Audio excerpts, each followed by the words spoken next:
All right, we are back. Remember the YouTube memberships, 3 tiers as low as 99 cents. Mm-hmm. Awesome perks. Check them out. Hit the join button. Help me buy a McChicken at lunch tomorrow. That's right. All right, what you got next? All right. The other thing, now that we're trying to make sense of, the Judgment Day and how that's going to play out, Mm-hmm. the other thing I want to see if we can try to figure out and trust our fantasy booking is this thing that's happening with AJ Styles and Karrion Kross.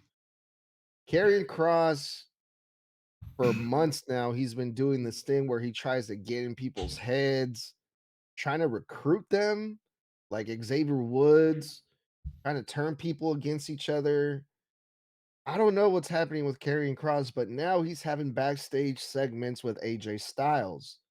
Last night on Monday Night Raw, I don't remember verbatim what Karrion Kross was saying to AJ Styles, but what do you guys think is happening here? Do you guys think this is like a new tag team starting or maybe a feud? Or what are your guys' thoughts on this? Because I cannot wrap my head around this. I don't know what the fuck Karrion Kross has been doing in years. I don't know what this character is. He's just a fucking creeper. Like he's just that guy that slinks around and like I don't know, weed comes up missing and he's around all the time. Like it's a creepy fucking like not creepy in the supernatural dark chords as creepy sense. Creepy in the hide your kids, hide your wife kind of creepy. I don't get it. I don't know. Yeah, I'm interested to hear what y'all have to say because I don't fucking understand what they're doing with him. They've been shit with Karrion Kross his entire WWE career, and what do y'all think? Edgar, you or me? Go ahead.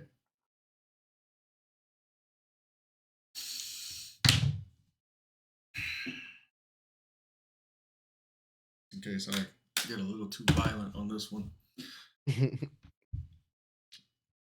What's been Karrion's MO for the past couple of years?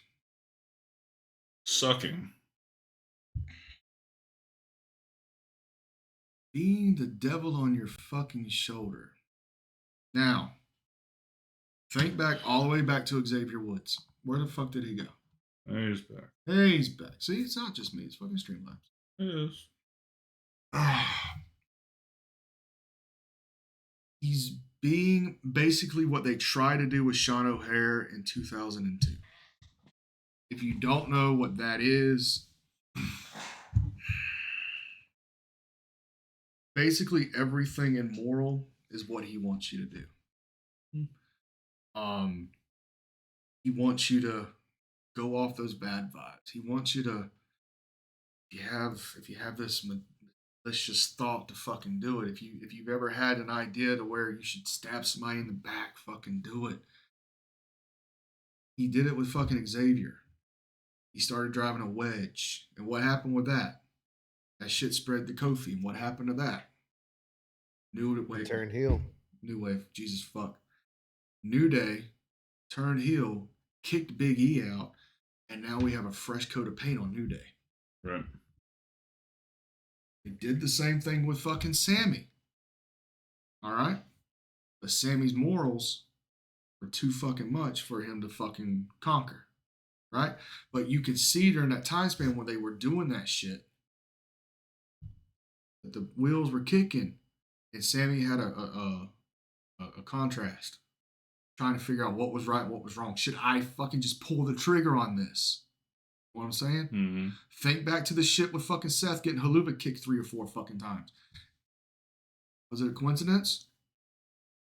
Yeah. Was it just wrong place, wrong time? Maybe. Or maybe Sammy did do it maliciously, intentionally. Yeah, see what I did there. Buy the shirt. Oh yeah, I got the malicious You intention. do. Yeah. That was not fucking planned at all. Promise, but buy the shirt. So I can see this going either way, like you said, whether it is with the feud or as a tag team.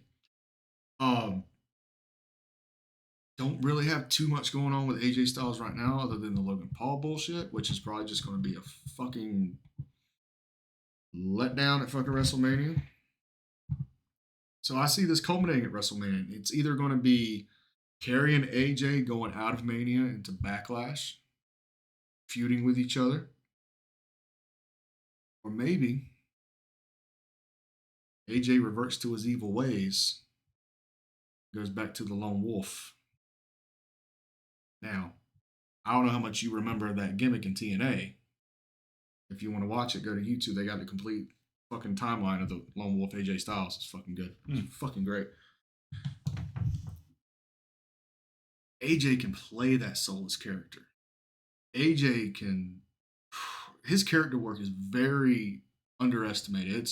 People overlook it so fucking much because they see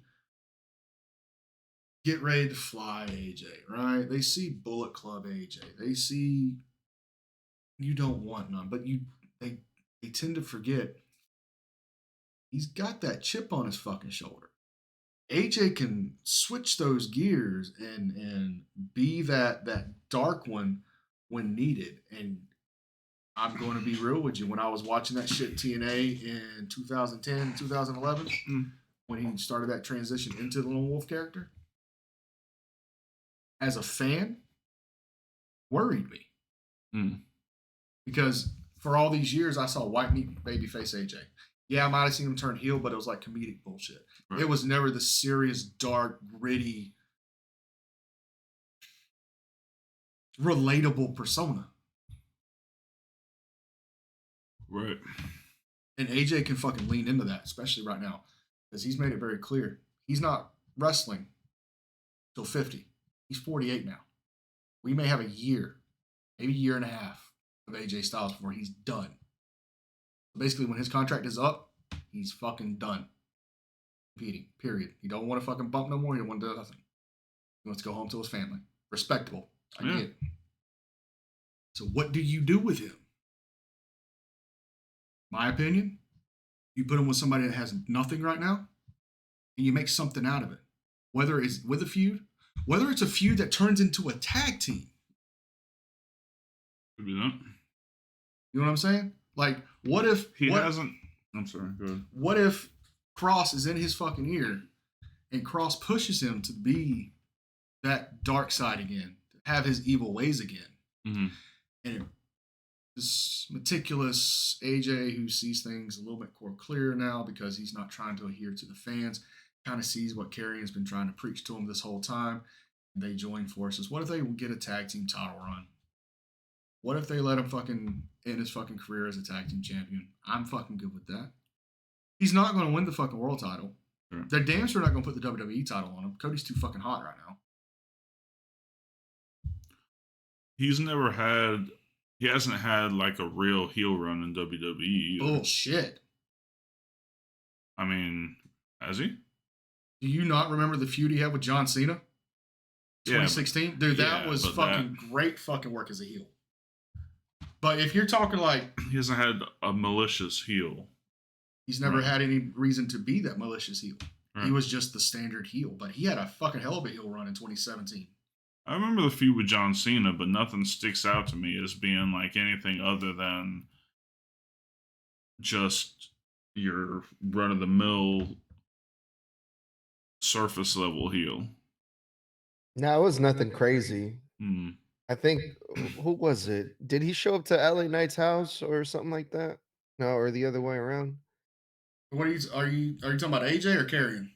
AJ. No, I remember when it was Logan Paul and LA Knight feuding, and LA Knight showed up at his house. I don't remember anything about anybody. Yeah, they did. I think it was AJ Styles. They did like a kind of like a cop scene. It looked like from like a video dash cam or something like that. Or maybe I'm confusing it. But, I vaguely remember what you're talking about, but I can't say that was an AJ Styles thing. Yeah, you're probably right. The only time I've ever seen them do anything with like anything doing with his home is whenever it involves Samoa Joe. When it was AJ Styles and Samoa Joe going at it. I think That's- AJ also healed versus The Undertaker too, didn't he? Yeah, but right before they decided to do the whole heel Undertaker match, they forced him to go heel because at the time the OC was still like tweening into babyface. Mm. But they needed a fucking heel for Undertaker to work that year, not knowing this was his last fucking year, not knowing it was going to be the COVID mania shit. Who better than fucking AJ Styles? I still dream of what that match would have been. Just a one-on-one at WrestleMania in a fucking ring. Yeah. I'm sorry. That would have been just the perfect fucking match for me. But going back to the original question, I can see it go one or two ways, or I can see one going into the other. At this point, it just feels like they're just trying to find something that's going to click with Karrion right now. And maybe this AJ thing is it. I've never seen AJ ever have a bad match, ever. No, he's a wizard. And in order for Karrion to have a bad match, he's got to have a pretty shitty fucking opponent. Pretty shitty. I mean, we've seen some shit in TNA. Let's be honest. But when he's got a good dance partner, he's fucking great. Who better than the fucking phenomenal one? Yeah. I'm sorry. AJ Styles is the Shawn Michaels of this fucking generation. Never seen him have a bad fucking match. Yeah, ever. no. So yeah, that's where I'm sitting on that one. Yeah, I'd rather see them feud. If I had to choose between tag team or a feud, I want to see Karrion Kross versus AJ Styles because, like you guys said, it'd probably most likely be a great match. The fact that this whole thing involves our boy Logan Paul, God, we can't have an episode without talking about Logan Paul, y'all. I mentioned him. It was enough. I wonder. So where do you think you see this going then? Like, do you still think it's gonna be Paul versus AJ at Mania? Yes. But I see, like I said, Karrion being that devil in his ear. And depending on which way it goes, whether he resorts to his evil ways to fucking destroy Logan Paul, being the disrespectful little fucker, or he overcomes it. I see this either way having something to do with Karrion Kross post-Mania into Backlash. Yeah. All right. I guess we'll see what happens. Or he joins the Judgment Day. Actually. Right? We'll cook on that next week. Give me a week to think on that one. All right. Is that about it? Yep, that's it. All right. You ready to do your thing?